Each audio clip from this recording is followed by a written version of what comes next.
Hello বন্ধুরা, সবাই কেমন আছো? আশা করছি সবাই খুব ভালো আছো আর আমি তো খুবই ভালো আছি। Welcome back to my channel. আজ আমি তোমাদের জন্য নিয়ে চলে এসেছি একটা ছাপার রেসিপি। আজ করব বাদাম ছাপা। তার জন্য আমি নিয়ে নিয়েছি এখানে কাঁচা বাদাম। এর আগের বারে তোমাদের সঙ্গে আমি শেয়ার করেছিলাম, মানে এর আগের ভিডিওতে শেয়ার করেছিলাম চিনির বাদাম ছাপা। এবারে শেয়ার করব গুড়ের বাদাম ছাপা। বাড়িতে এসেছিল নতুন গুড়ের রসগোল্লা, তো সেই রসটাই রয়ে গিয়েছিল। ভাবলাম রসটা ফেলে দিয়ে কি করব, আমরা তো আবার বাঙালি, আমরা তো কোনো জিনিস ফেলতে শিখিনি। সেই জন্য রসটা দিয়ে আজকে বাদাম ছাপার রেসিপিটা তোমাদের করে দেখাবো। তার জন্য বাদামগুলো ভেজে ভালো করে খোসা ছাড়িয়ে ঝেড়ে নিয়েছি। আর এখানে দেখো সেই নতুন গুড়ের রসটা, এই গুড়টা আমি দিয়ে দেব কড়াইতে, দিয়ে ভালো করে আমি জাল করে নেব।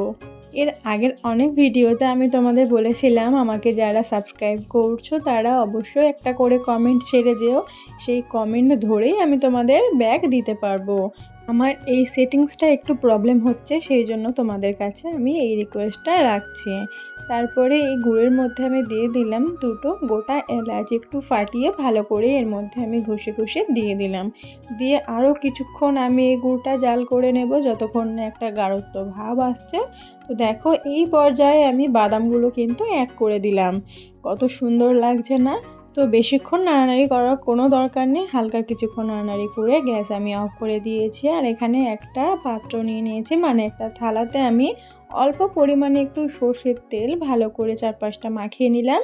আর যে মিশ্রণটা আমি করে রেখেছিলাম ছাপার জন্য সেটা এখানে ঢেলে দিলাম। তো আমার বাদাম ছাপা পুরোপুরি রেডি হয়ে এসেছে, শুধু এটা বসে গেলেই পুরোপুরি ডান হয়ে যাবে। তো এই বাদাম ছাপাটা মানে যখন রেডি হয়ে যাবে তখন এটা কাটা যাবে না, সেই জন্য আমি ছুরির সাহায্যে এটাকে ভালো করে কেটে নিচ্ছি। তো দেখো আমার একটু অসুবিধা হচ্ছিল, কিন্তু তবু চেষ্টা করছি। জানি পুরোপুরি সমান পিস হবে না, তবু চেষ্টা করা যেতে পারে। তো দেখো ভালো করে আমি পিসগুলো কেটে নিলাম। আর এটাকে আমি এভাবে ছেড়ে দেবো বাদাম ছাপাটা পুরোপুরি রেডি হয়ে যাওয়ার জন্য। তো দেখো আমাদের গুড়ের বাদাম ছাপা পুরোপুরি রেডি হয়ে গিয়েছে। তো আমার এই বাদাম ছাপার রেসিপিটা যদি তোমাদের ভালো লেগে থাকে তাহলে লাইক কমেন্ট শেয়ার করে দিও। টাটা।